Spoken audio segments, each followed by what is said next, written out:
are? Larry Clark. I wondered if that's who you were. Your son looks a lot like you. Well, I'm Caitlin. We talked on the phone several times. And sir, I'm sorry, who are you? Doug Kerr. Doug Kerr, that's what I thought. I've seen you several times, I just want to make sure who, I'm not from here, I want to make sure I put names to faces. All right, so we will, are you ready to get started? Okay. So as everybody knows, I'm Caitlin Murray, the administrator here at Knox County Nursing Home. I've been here since July 12th of 2022. That's right, yeah, 2022. When I came aboard, we already had the VA contract in place. It was, Tim Schrack was the administrator when we got the contract in 2017, and he worked really, really hard to get that contract. At that time, we were still a 40-bed facility. When we got the contract, we just had one veteran that was eligible for a contract. To be eligible for a contract, you have to be 70% or more service connected.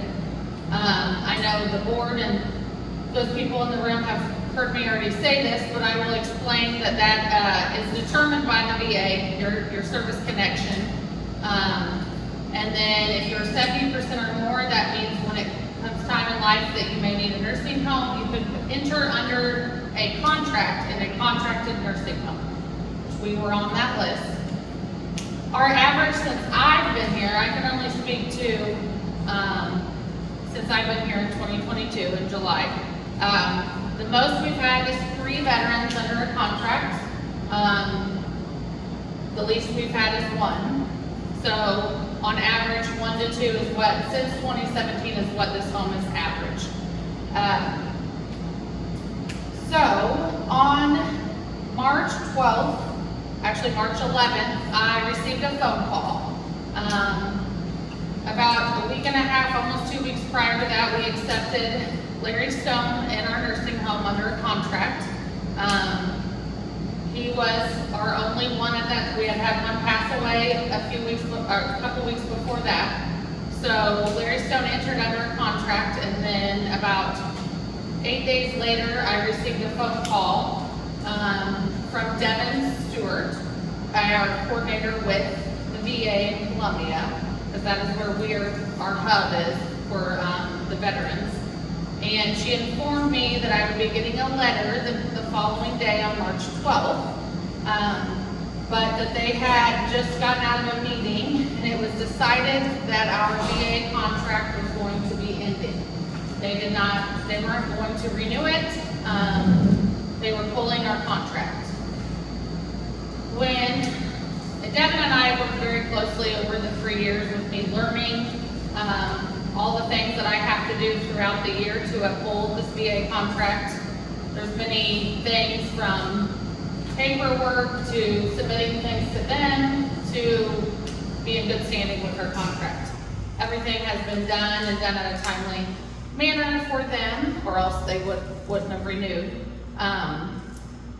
But her and I felt like developed a good relationship over the 3 years, and you could hear the sadness in her voice.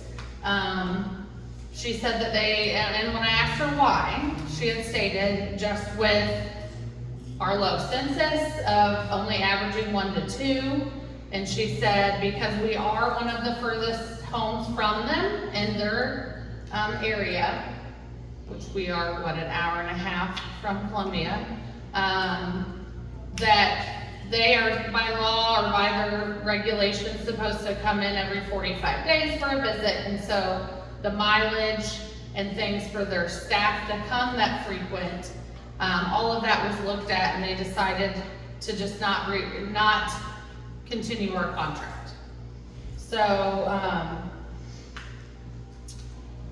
obviously there was definitely some disappointment in my voice. I was more at a loss. It's one of those things where after the fact, like, I should have asked this and this and that. So I said, well, Larry Stone just got in our facility. You guys sent the contract. To me, it's like, did you just make the decision today? Because 8 days ago, you guys gave us the contract for him to enter. So if you knew it was coming, why did you even approve him to move here in the first place? Because he had only been here a little over a week. Go ahead.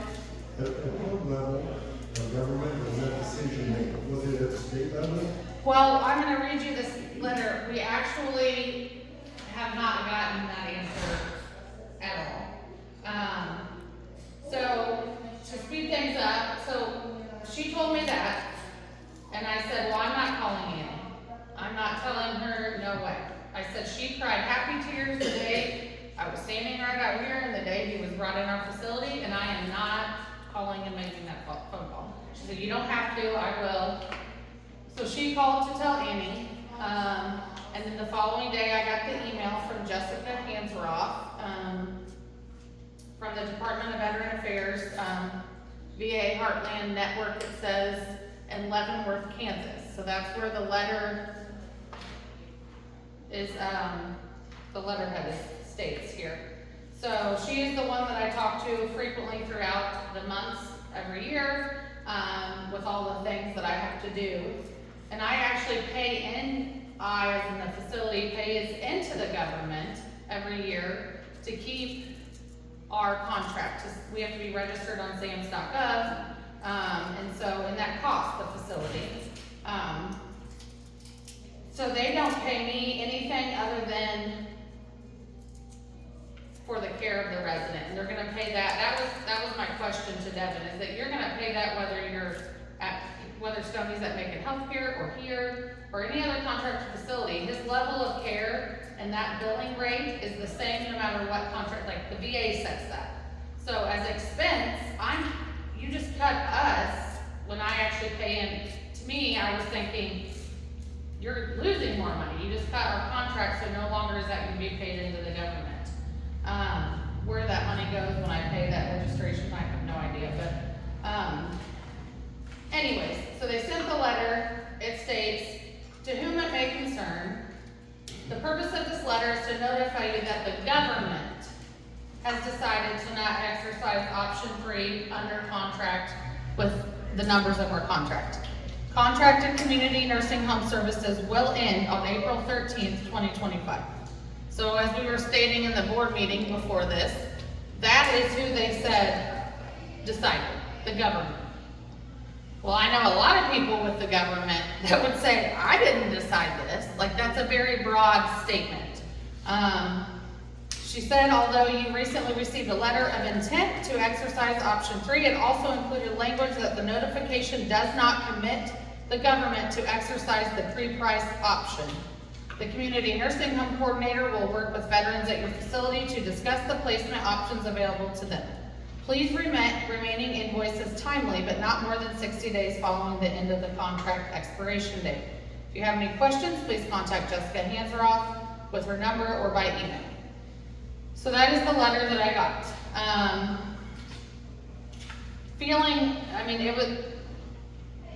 We knew once Echo found out about it, her and I and the board decided we needed to do something, like what can we do to make this right?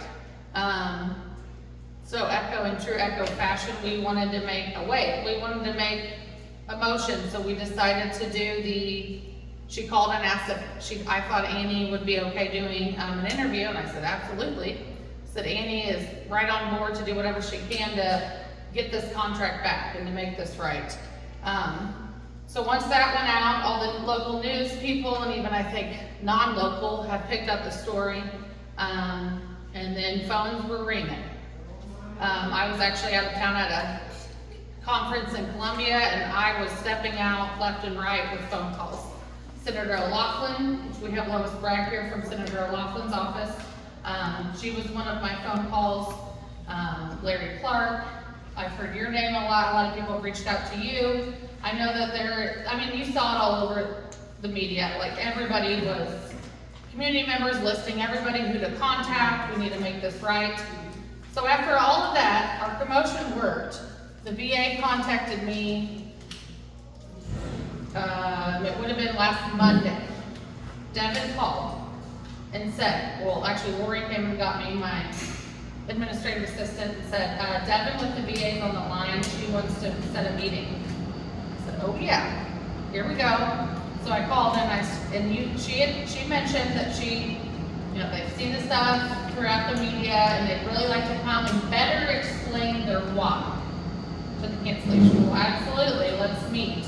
She's like, I'm gonna be bringing some supervisors with me, and can we do it on Thursday? And I said, yep. So this past Thursday, at 10 a.m., they were a little late, but at 10 a.m., board president Pam Witherow and I met with 4 people from the VA. It included Devin Stewart, who is the program coordinator out of Columbia. Pam and I wish we would have wrote their names down, but it was their director of social affairs, or public affairs, their director of social services, the director of nursing. So those 3 people plus Devin. We met in our meeting room, and to start off the meeting, I kind of voiced my opinion in the problem I have. I voiced my opinion on Larry Stone and how it's not okay and how this is going to affect Annie and Larry's life for the rest of their lives. I voiced my opinion that I just didn't understand if this all had to do with a budget cut, where they were, what costs were they cutting, because it didn't cost to have us contracted. I voiced that there's been several people offering to pay their mileage if that was a problem. I'm gonna say this name wrong. Was there Joyce Tracy or Tracy Joyce? Tracy Joyce. Tracy Joyce was one of them. She called me, that was one of my phone calls, and she was going to meet with Schmitz, is that right? Is there a? Eric Schmidt. Eric Schmidt. She had a meeting. The U.S. Senator from Missouri. Yes, she had a meeting with him. When she called me, she was going that next day in the afternoon to meet with him. She wanted more details. She said, I will even pay, they can take my check right now. I will pay their mileage if that's the reason. So, I voiced my opinion, and Pam said her piece, and the social service director is who I feel like explained it the most to us. And their explanation was, we cover 44 counties. So, like Clark County is a contracted home, Clark County Nursing Home, but they are contracted out of Iowa because they're close to the Iowa line. In our area, it's us, Macon Healthcare, and Clarence are the homes closest to us. And so they said that we cover, the Columbia office covers a 44 county area, and that they are only allowed to contract 14 homes out of 44 counties. And so she stated that our goal, because nowadays obviously there's more veterans that need care than what there was 10 years ago. It's just the way of the world. People are, versus they needed a home at 90, now they're needing homes at 60 and 70 years old. It's just how it is, and not just with veterans, it's just the elderly population. We're seeing younger and younger needing skilled nursing. So she said, we only get to certify 14 homes. So our goal is to reach as many veterans as possible. So since our average is 1 to 2 here,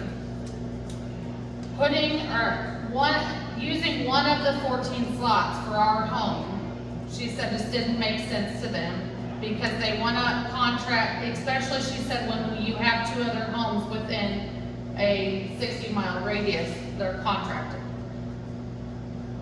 We are only a 40-bed facility. We are certified for 60, we have 40 rooms.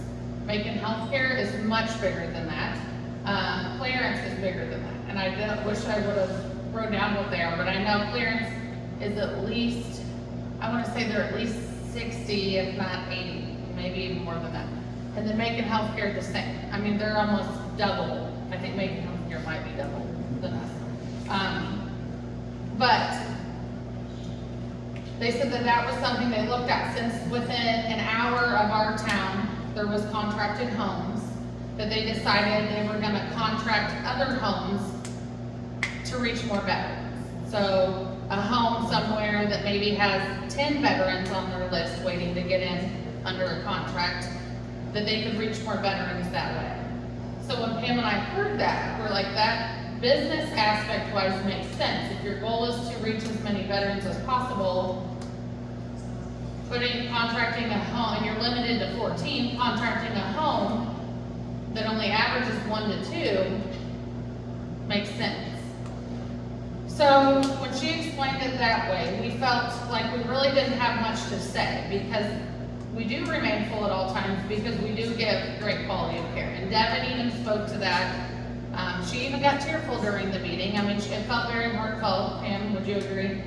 And at the time, and she said, you know, I want you to know, Caitlin, that this is nothing against you as an administrator or this home or the staff you have or the quality of care that you give. They all said it speaks volumes that you remain full and that you have a waiting list because you guys do give such good quality of care. Because I said, you guys even have contracted homes that aren't the best homes. Like, we give great care, and that's where the veterans should be. She said the need is just not here. Like, and I'll be honest with everyone. Stoney is our only contracted veteran, and no one else on my wait list is waiting for a contract. We've always put, I can speak to since I've been here, we have put priority to every veteran coming in under a contract. If they called and wanted to come into a contract, they were bumped above, because we knew that we needed to do that to keep our contract status. So that's just the way it was. If we had 10 people on the list and somebody called me today and said, I've got so-and-so from this area, he wants to come there under a contract, they were next on our list. We don't have open rooms. We may have 3 open rooms next week. You don't know when people pass or what things could happen, but I can't give people dates, obviously, unless I have a discharge date set. Oftentimes, people come in this home and they end up changing their mind and staying versus going home. That happens all the time. But that was their reasoning. So once they explained that, Pam and I just kind of sat in silence a bit because I didn't really know how to argue with that. You're right, we don't average much. You do need to reach the most veterans. That makes sense. What I do feel like needs to happen is, the only way to change it, they either need to be allowed more than 14. My guess is that based off the number of staff that they have, the number of staff that they can pay, they can only have 14 homes. But these were questions, you know, in the moment I didn't think of, but later that afternoon I'm like, well, let me ask them why only 14? Who set that number? Who set that number? Why is it only 14? Is it because of funding? Is it because you can't afford to pay more staff to cover more homes? Did the government, somebody above you, set the 14? Like 44 counties and only 14 homes? That's not much at all. That means you have several counties that don't even have a home in their county to go to. So she mentioned that she has some people that drive 2.5 hours to their loved one, their veteran. 2.5 hours one way.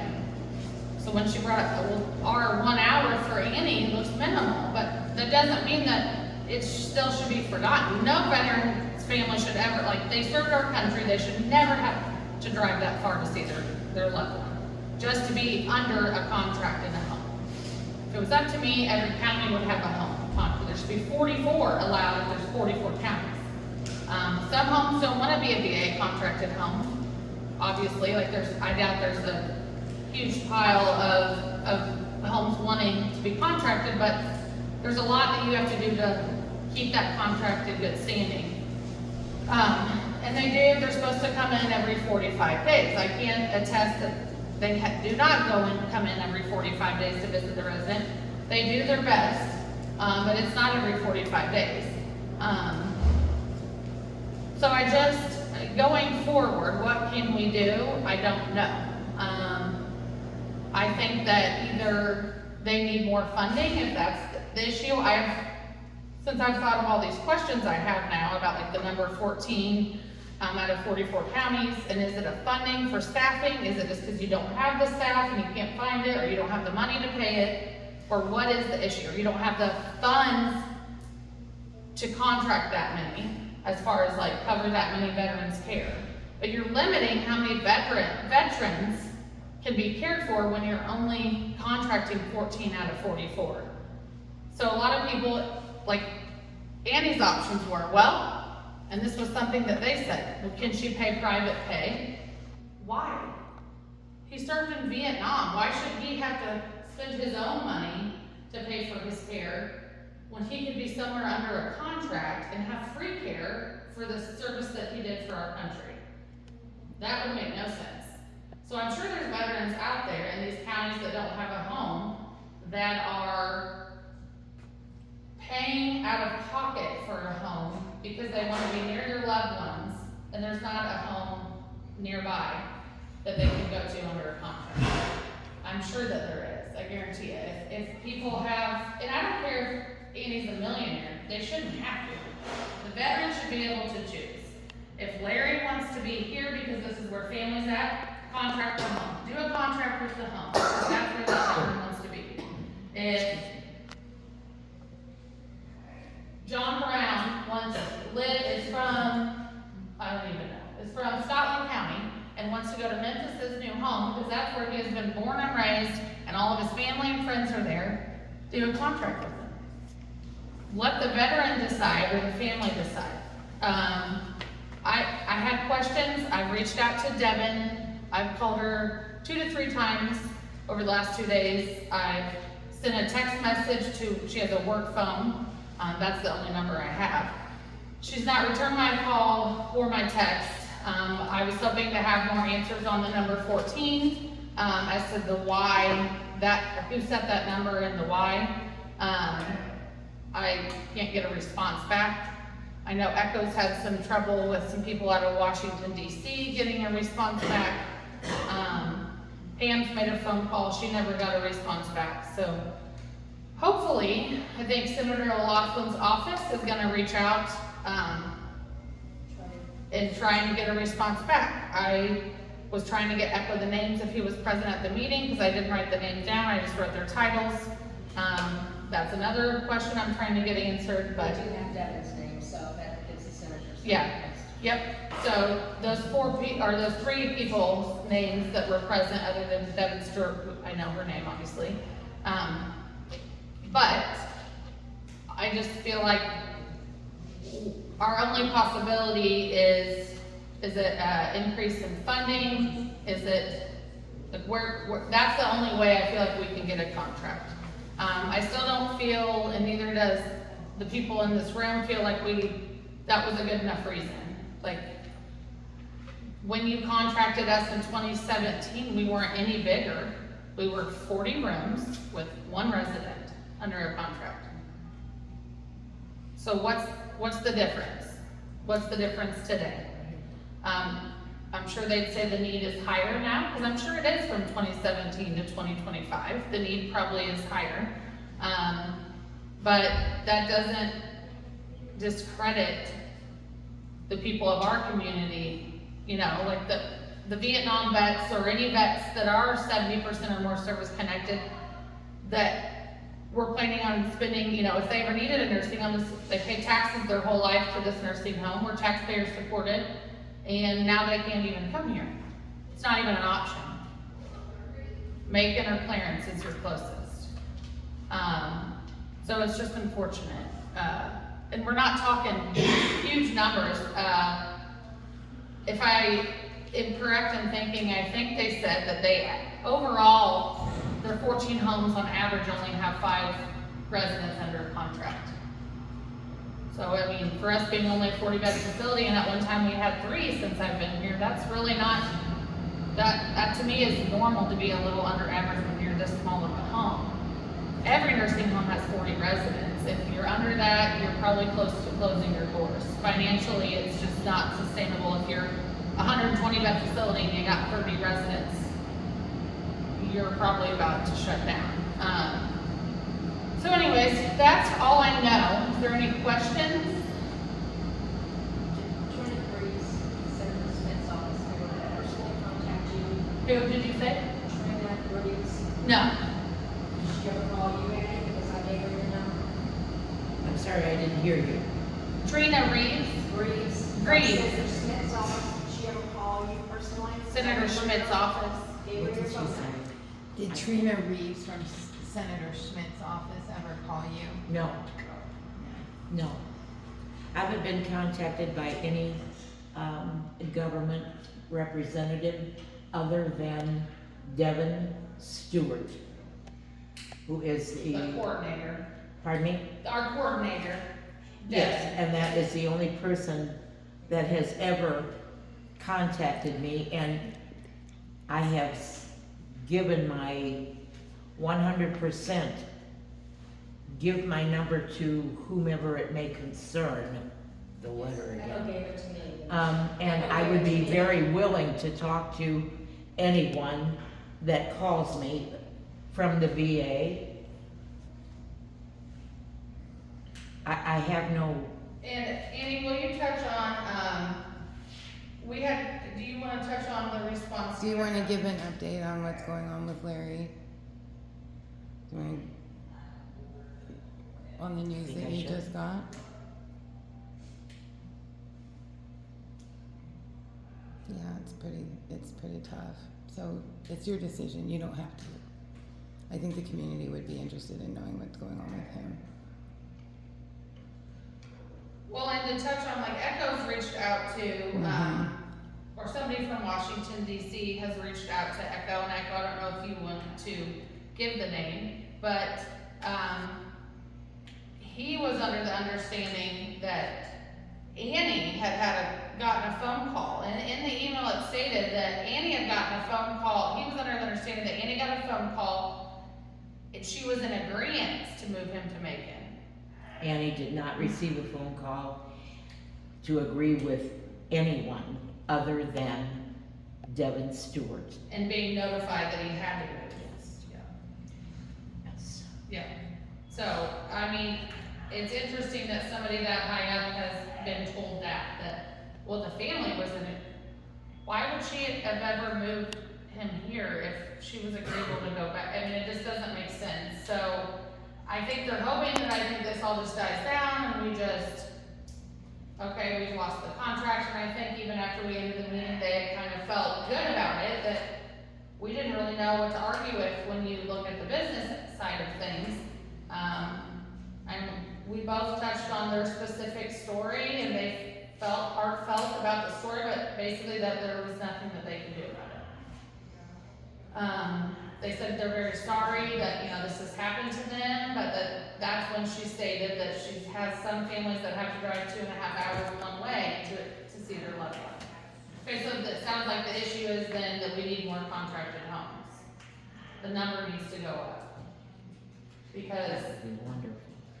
these veterans have earned that privilege to have free care, because they don't have to, everything is covered between the facility and the VA. Everything is covered, and they deserve that, and should be able to use that. They shouldn't have, like Annie had to decide, do I figure out a way to pay private pay, or do I move them back to Macon, far away from me? So, does she sell all of her assets and do those things to pay private pay, or do I let him just go somewhere else and be able to use his VA benefits? That should never be something a veteran or his family or her family should ever have to be in a predicament, and have to make that decision. That's like defeats the entire purpose of even having a contract nursing home program. That is literally to honor our veterans and to give them free care when they need it. And so now the government's deciding how far you have to drive and where you get to live. So, yeah, I don't agree with it, and I have thought many questions and have them wrote down so I don't forget them again. I just never thought that I wouldn't be able to get a response from them. It's always been an open communication window, but I haven't gotten anything back. So hopefully, maybe after today, I'll hear something back after some offices reach out to them. And I'll find a way to communicate that out to everybody. But Echo will be a good way to get that out to everybody, so just as an update and more stories out for everybody. I hope, my goal is to, and I told them in the meeting, it makes me feel defeated, like Pam and I'm like, I wanted to come out of this meeting with good news, and I felt defeated, like there was nothing I could do to even turn this around. They reiterated that it's nothing against the home or any of the employees or staff or myself, that they appreciate everything we do for we've done for the veterans and the care that we provide here, but just that this was the decision they came to. So, that is all I have as far as that. Annie, still to this day, no matter if it was tomorrow or in 6 months, would in a heartbeat move Stony back here, to be closer to her. Yes, I would. So, and I told them that, I said, you could have told her the next day. I said, an hour drive is what he takes to go to the doctor anyways, like an hour drive back here wouldn't be anything for him. And he knows he watched half of my staff grow up. He's from this area. Yes. So yeah. And when he's not with Annie, he's calling Annie. When Annie's not here, or wasn't here, he was wheeling in Lori's office in the front office and using her cell phone to call Annie. So I can only imagine what it's like when she can only get up there once a week. Like she says, she's not getting any younger, so that drive is an hour one way. In the winter, it's not good roads to travel. So yeah, we're affecting the rest of their lives by losing our contract, and hopefully someday I'll have better news and be able to reverse this. So we'll see what else we can do. More to come. If anybody else has any questions, you can ask now. Those of you who have tried reaching out to government officials or anyone, thank you very much. The nursing home and myself and the staff, the board, everybody, the Stones, all appreciate it. Keep fighting and keep trying, and we'll see what we can get done. But What about Stan Brady's office? I know several people have talked to him. I've had a conversation with the senior staff member, Sarah Kraft. Okay, well, and Brian Nichols I talked to, he said he was in touch with people at the federal level, but has not gotten an answer back. I even called him, or tried to call him to let him know about this meeting, and I couldn't get a hold of him. Yeah, and I know Dr. Jeff Davis, who's our Yes. medical director, he actually was in Washington DC. Him and Senator O'Loughlin came here for a visit, and it was the week before, we had just found out, and it was a week before he was headed to DC. So he actually spoke to Holly, and I think Schmidt, right, and Graves maybe was there, or anyways, and they said they didn't have any idea about it. This was like right when we got notification, but they would have a staffer look into it. And then so I reached out to Davis about a week after he got back from DC, and he said he hadn't heard anything since then. But then that's about the time the Echo went live with the story, and then we heard from people. So I appreciate anybody that's been helping, and all the government officials and everybody who has been trying to figure out a way to make this right. But I'd say don't stop for sure. And if anybody has any questions or any other information, you're always welcome to call me. They know my cell phone number here. Some of you guys already have it. You're more than welcome to call me anytime. Pam, do you have anything else to add? No, I just felt like a balloon that had a pin put in it after that meeting. I was deflated. Yeah. Well, an official letter like that is not official when it says to whom it may concern. That's, Yeah. Oh, yeah, the letterhead that they sent, was addressed to whom it may concern. So it was it wasn't, to the administrator, Caitlin Murray, Knox County Nursing Home, or to Knox County Nursing Home, or, There was no part. and it was just the government. The government's decided. Pretty generic. Very generic, probably one that they just generate to anybody when they do this, but yeah. anyways, hopefully I have more answers for you once I finally, hopefully hear back from Columbia VA. Okay, Well, Thank you, Caitlin. Thank you, Okay. Caitlin. thank you. Thank you. Recommendation.